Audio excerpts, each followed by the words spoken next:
Good morning, students. Hello, good morning, students. To learn about waves, first unit, intermediate, second year, first unit. Okay, na? The main concepts means CDF points or synopsis. These are we are going to learn. Okay, na? The main important points we are going to learn. These in Telugu medium and also for English medium. Okay, na? First I will tell you in English medium, later I will explain the same in Telugu subject so that you can understand well. Only the important points only I'm going to explain, CDF points. Okay, na? You already learned the lesson. Okay, na? So now we are going to learn the important concepts in this chapter. ఓకేనా, Telugu medium వాళ్ళకి ఈరోజు intermediate second year first unit waves అనేటటువంటి chapter first unit. దీంట్లో ఉన్నటువంటి important points అన్నీ, ముఖ్యాంశాలన్నీ కూడా మనం నేర్చుకుందాం. ఓకేనా, సో ఇందులో సినాప్సిస్ పాయింట్స్కి వెళ్దాం.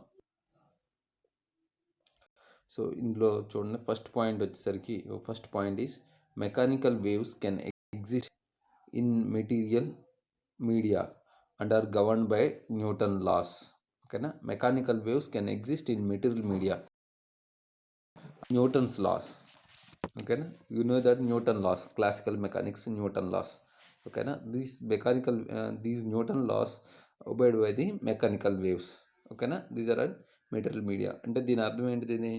యాంత్రిక తరంగాలన్నీ భౌతిక యానకంలో ఉండి అవన్నీ న్యూటన్ నియమాలను పాటిస్తూ ఉంటాయి. న్యూటన్ నియమాలు తెలుసు కదా, మొదటి నియమం, న్యూటన్ రెండో నియమం, మూడో నియమం. ఇది మనకి ఇంటర్మీడియట్ ఫస్ట్ ఇయర్లో మనం నేర్చుకున్నాం న్యూటన్ 3 నియమాలు. ఆ 3 నియమాలని మనం న్యూటన్ మొదటి గమన నియమం, రెండో గమన నియమం, మూడో గమన నియమం ఉన్నాయి కదా. సో అవన్నీ కూడా ఇది పాటిస్తాయి అన్నమాట, యాంత్రిక తరంగాలన్నీ. మొదటి గమన నియమం తెలుసు కదా, కదిలే వస్తువు ఇప్పుడు కదులుతూనే ఉంటుంది, కదలకుండా ఉన్న వస్తువు ఇప్పుడు కదలకుండా ఉంటుంది, అంటే నేను external force acting on it. అలాగే రెండవ నియమం ఇట్లా, ఆ 3 నియమాలు అంటే every action equal to reaction ఇట్లా ఉంటుంది కదా. Rate of change of momentum is directly proportional to force applied as a body in the direction of force applied. So ఈ 3 నియమాల్ని ఈ మెకానికల్ వేవ్స్ అనేవి, ఓకేనా, అంటే యాంత్రిక తరంగాలన్నీ భౌతిక యానకంలో ఉండే అవన్నీ కూడా న్యూటన్ నియమాలు పాటిస్తూ ఉంటాయి అన్నమాట. ఓకేనా, నెక్స్ట్ రెండో point, the waves. I will point one by one so that you can understand. The waves in which the particles of the medium vibrate in particular perpendicular to the direction of wave propagation called transverse waves. అంటే what is this transverse? The waves in which particles of the medium vibrate perpendicular to the direction of wave propagation are called transverse waves. Means if any wave is going in this, okay, like this wave is going, okay na, so the wave propagation direction is like this.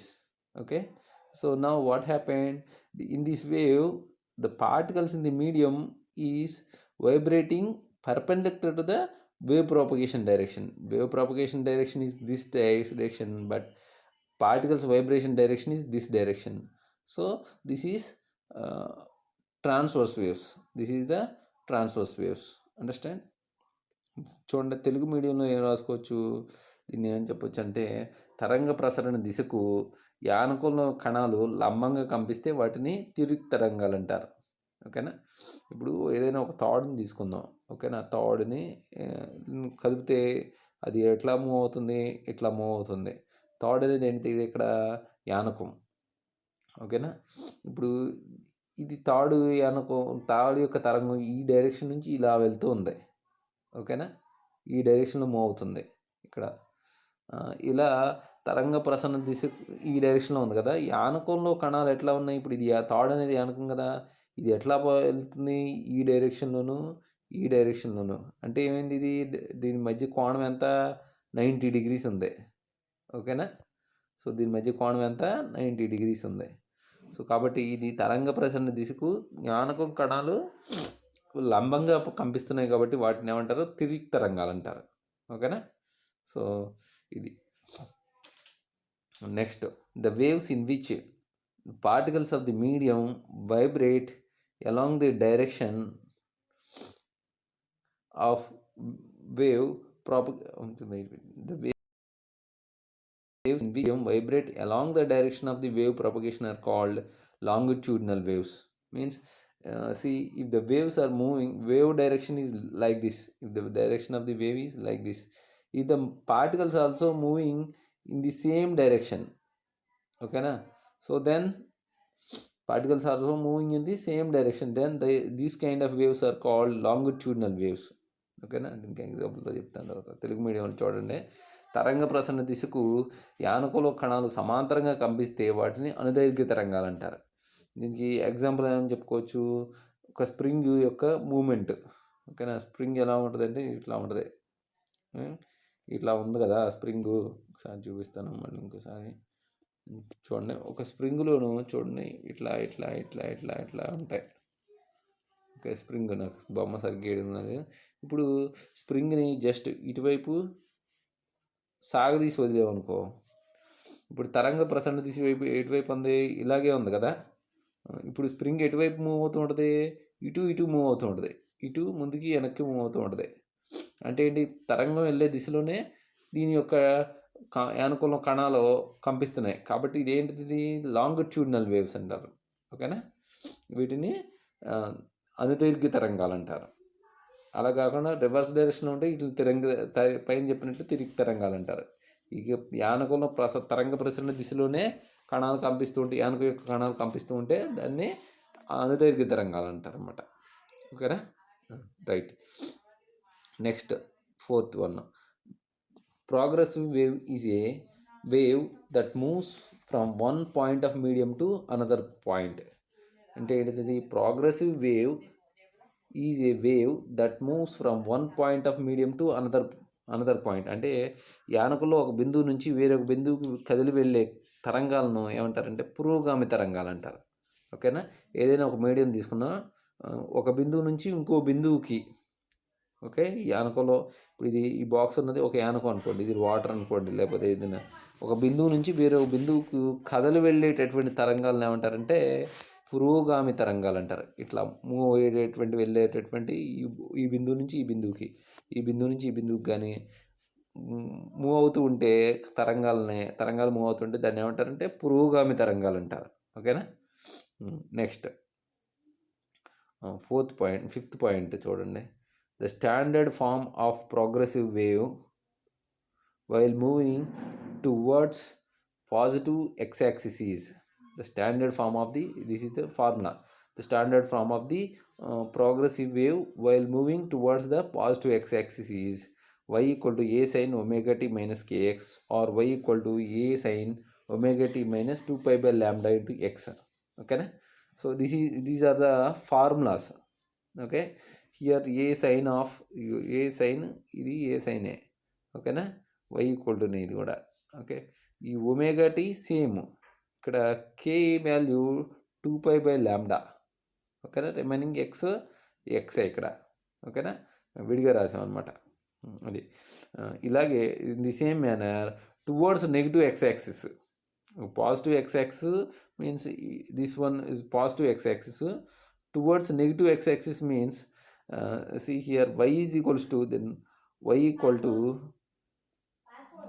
a sin omega t plus kx or y equal to a sin omega t minus 2 pi by lambda into x. ఓకేనా, ఇది ఒకేలా ఉంటాయి, both are. ఇక్కడ minus ఉంది, ఇక్కడ plus ఉంటుంది, అంతే తేడా. ఓకేనా, ఇదంతా రిమైనింగ్ అంతా సేమే అవుతుంది. ఇక్కడ k అనేటటువంటిది ఇక్కడ మైనస్ వాల్యూ కలిగి ఉంది కాబట్టి సో 2 pi by lambda ఉంటుంది అనమాట. ఓకేనా, right. Next 5th question, in stretched string, 5th question కాదు 5th point, in stretched strings velocity of transverse vibration in string formula is v equal to root of t by m. Here t means tension.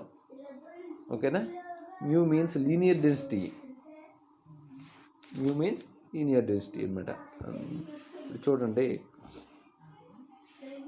సాగదీసిన తంత్రులు తిరుగు తరంగాల కంపనాల వేగాన్ని ఉంటారంటే v equal to root of t by m. అంటే సాగదీసిన తంత్రిలో టీని ఏమంటారంటే తన్యత అని అంటారు. ఓకేనా, ఎమ్ లేదా మ్యూ ఏదైనా అనుకోవచ్చు. ఈ మ్యూ అనేటటువంటి ఎమ్ లేదా దీన్ని ఏమంటారంటే మనకి ఇప్పుడు తన్యత అంటే తెలుసు కదా, ఏంటిది తన్యత అంటే స్ట్రెచ్చింగ్ ఫోర్స్. ఓకేనా, తన్యత అంటే స్ట్రెచ్చింగ్ ఫోర్స్ అనమాట. అది అందులో ఉంటుంది కదా మనకి కదిలేటటువంటిది, అందులో మనకి స్ట్రెచ్చింగ్ ఫోర్స్ అనేది ఉంటుంది. ఓకేనా. రేఖీ సాంద్రత మ్యూ అంటే నెక్స్ట్ పాయింట్. మ్యూ అంటే ఏంటిది? రేఖీ సాంద్రత. దీన్ని లీనియర్ డెన్సిటీ అని అంటారు. మ్యూ లేదా ఎమ్ అని కూడా చూపిస్తుంది అనమాట. రేఖీ సాంద్రత ఫార్ములా తెలుసు కదా, ద్రవ్యరాశి బై పొడవు. అంటే ఆ తీగలో సాగదీసిన తీగలో యొక్క ద్రవ్యరాశికి దాని పొడవుకి మధ్య ఉన్నటువంటి రేషియోని ఏమంటారు? రేఖీ సాంద్రత అంటారు. దాన్ని మ్యూ అని అంటారు, లేదా ఎమ్ అనే చేసి రాసుకున్నారు. ఓకేనా. నెక్స్ట్ వన్ ఏంటంటే the frequency of vibration in stretched string is. Next point ఏంటిది? The frequency of vibration in stretched string is n equal to, ఇక్కడ ఫ్రీక్వెన్సీ అన్నాడు, ఇక్కడ n అని రాసుకోవచ్చు లేదా మ్యూ అని రాసుకోవచ్చు. That is equals to p/2l into √t/m. ఇక్కడ m బదులు మ్యూ అని కూడా రాసుకోవచ్చు. ఓకేనా, m అని రాసుకోవచ్చు లేదా మ్యూ అని రాసుకోవచ్చు, ఏదైనా సరే. ఏమన్నాడు? The frequency of vibration in stretched string is అని అన్నాడు. దాని ఫార్ములా ఏంటి? Mu or n equal to p/2l into √t/m. దీని మీనింగ్ ఏంటిది మనకి?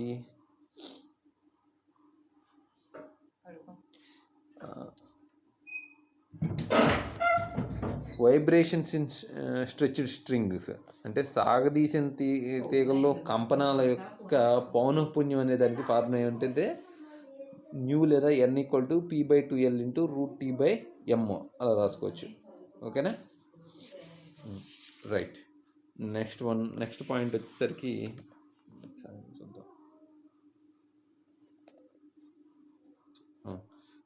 ఎయిత్ పాయింట్ వచ్చేసరికి the points at which the amplitude is 0 are called nodes. Nodes అని అంటే చెప్తున్నాను. The point at which the amplitude is 0 is called nodes. చూడండి, nodes anti nodes అనేవి చెప్పాలని అంటే కనుక, ఇప్పుడు ఒక వేవ్ ఇలా వెళ్తూ ఉంది. ఓకేనా, ఇట్లా వెళ్తూ ఉంది. దీని మాధ్యమిక స్థితి నుంచి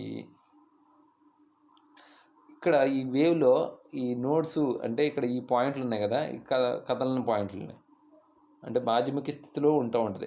ఓకేనా, అలాంటి that points are all called the points at which the amplitude is 0 is called nodes. This is amplitude 0. ఇక్కడ యాంప్లిట్యూడ్ మ్యాక్సిమం ఉంటుంది. యాంప్లిట్యూడ్ ఏంటి తెలుసు కదా, దాని యొక్క మాధ్యమిక స్థితి నుంచి దూరంగా ఉన్నటువంటి మ్యాక్సిమం డిస్ప్లేస్మెంట్ని యాంప్లిట్యూడ్ అంటారు. ఓకేనా, right. The points at which the amplitude is 0 are called nodes. దీన్ని మనకి తెలుగులో శూన్య కంపన పరిమితి స్థానాలను అస్పందన స్థానాన్ని అంటారు. ఇలా వెళ్తూ ఉంటే కనుక శూన్య కంపన పరిమితి స్థానాలను అస్పందన స్థానాలు అంటారు. ఇట్లా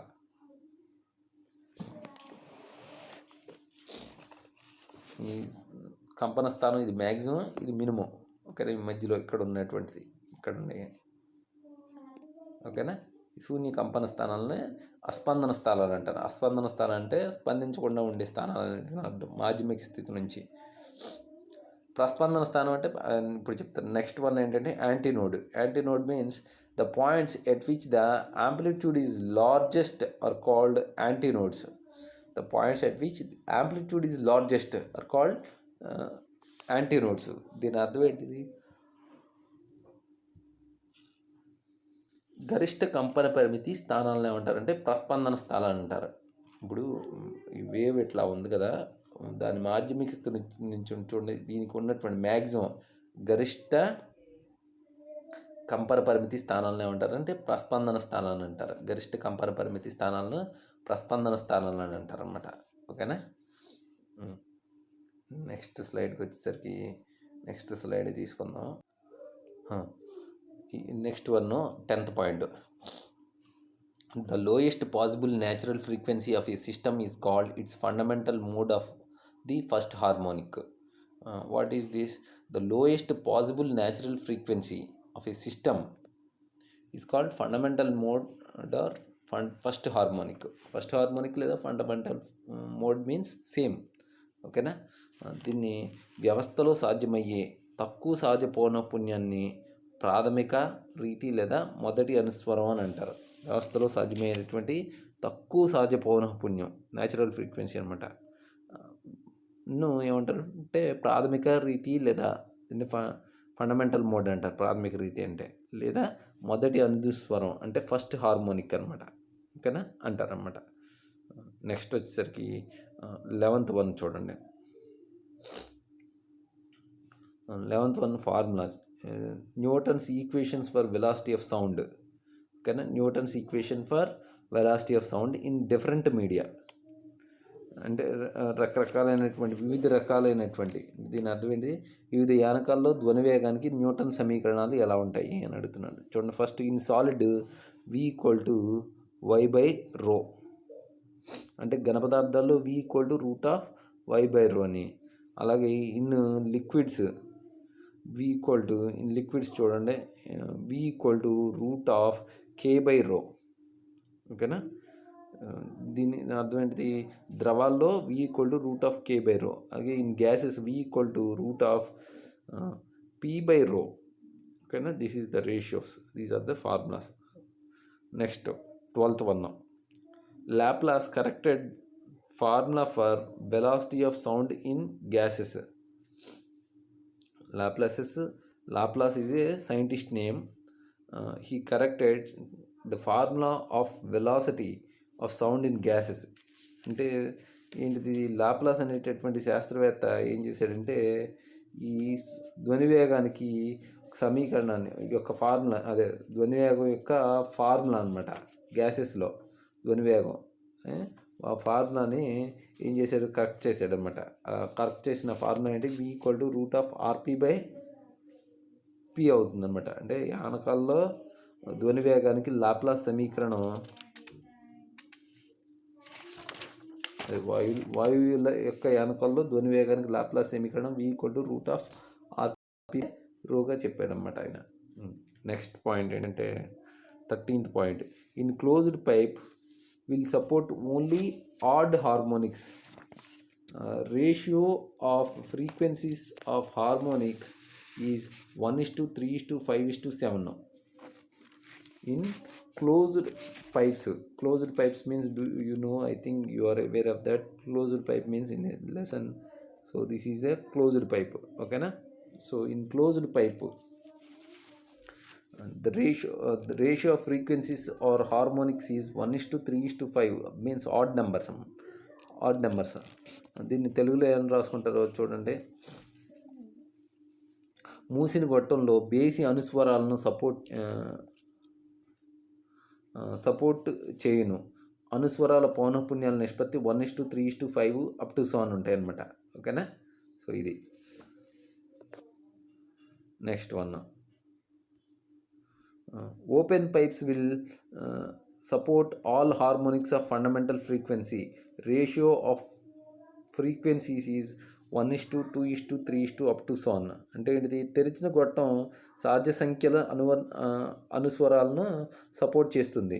ఈ అనుస్వరాల పౌనఃపున్యాల నిష్పత్తి 1:2:3 up to so on ETC ఉంటాయి అన్నమాట. ఓకేనా, ఓపెన్ గొట్టం అంటే తెలుసు కదా, ఇలా ఉంటుంది మనకి. ఓకేనా, ఇలా వెళ్తూ ఉంటాయి వేవ్స్ దీని గుండాను.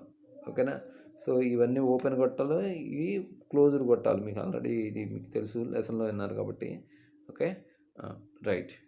నెక్స్ట్ పాయింట్కి వెళ్దాం. ఇప్పుడు నెక్స్ట్ పాయింట్ ఏంటంటే బీట్ ఫ్రీక్వెన్సీ డెల్టా న్యూ = ν1 - ν2. అంటే ఫ్రీక్వెన్సీస్లో డిఫరెన్స్ అనమాట. ఇది బీట్ ఫ్రీక్వెన్సీ అంటే మనకి తెలుగులో కూడా బీట్ ఫ్రీక్వెన్సీ. బీట్స్ అంటే విస్పందనాలు కదా, విస్పందనాల పౌనఃపున్యాన్ని డెల్టా న్యూ = ν1 - ν2. ν1 డిఫరెన్స్ ν2 అని రాసుకోవాలి. ఇక్కడ మైనస్ అనకూడదు, డిఫరెన్స్ రెండింటికి మధ్య. Next 16th point, general equation for Doppler effect is. These are the formulas. ν' = V ± V0/V ± Vs into nu, the frequency అనమాట. న్యూ అనేటటువంటిది V ± V0, ఇక్కడ గాలిలో ధ్వనివేగం ప్లస్ ఈ V0.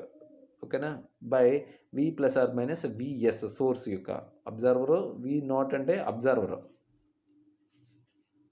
యొక్క వెలాసిటీ. Vs అంటే సోర్స్ ఆఫ్ సౌండ్ యొక్క వెలాసిటీ. ఓకేనా. దీనికి మనకి 16th పాయింట్ కదా. 16 పాయింట్ డాఫ్లర్ ప్రభావ సాధారణ సమీకరణం. ఓకేనా. V dash equal to v plus or minus v naught by v plus or minus v s into nu అని రాసుకోవచ్చు. ఓకేనా. Next 17th point when velocity of medium is also taken into account apparent frequency. So that formula is v dash equal to v plus or minus v naught plus or minus vm by v plus or minus v naught plus or minus vm into nu. దీని అర్థం ఏంటి? యానకం ధ్వనివేగం విఎంను అంటే యానకం ధ్వనివేగాన్ని velocity of medium అని అంటారు, VM. ఓకేనా. వి సఫిక్స్లో ఎం అంటే medium అనమాట. Velocity అంటే విఎంను పరిగణలో తీసుకుంటే దృశ్య పౌనఃపున్యం ఎట్లా ఉంటుందంటే v dash equal to v plus or minus v naught plus or minus v m by v plus or minus v s plus plus or minus v m into nu. ఇది సంజ్ఞా సాంప్రదాయాన్ని కూడా పాటిస్తూ ఉంటుంది అనమాట. ఓకేనా. ఇక్కడ వి నాట్ అంటే అబ్జర్వర్ యొక్క వెలాసిటీ. ఓకేనా. వి నాట్ అంటే అబ్జర్వర్ యొక్క వెలాసిటీ, విఎం అంటే వెలాసిటీ ఆఫ్ మీడియం, అలాగే విఎస్ అంటే సోర్స్ యొక్క వెలాసిటీ, సోర్స్ ఆఫ్ సౌండ్ యొక్క వెలాసిటీ, విఎం అంటే వెలాసిటీ. ఓకేనా. సో న్యూ అంటే ఫ్రీక్వెన్సీ అనమాట. ఓకేనా. ఈ విధంగా 17 పాయింట్లు ఫస్ట్ యూనిట్లో చెప్పడం ఏంటంటే జరిగింది. నెక్స్ట్ ఈ క్వశ్చన్లు నేర్చుకుందాం. ఓకేనా. Thanks for watching this video. Thank you students.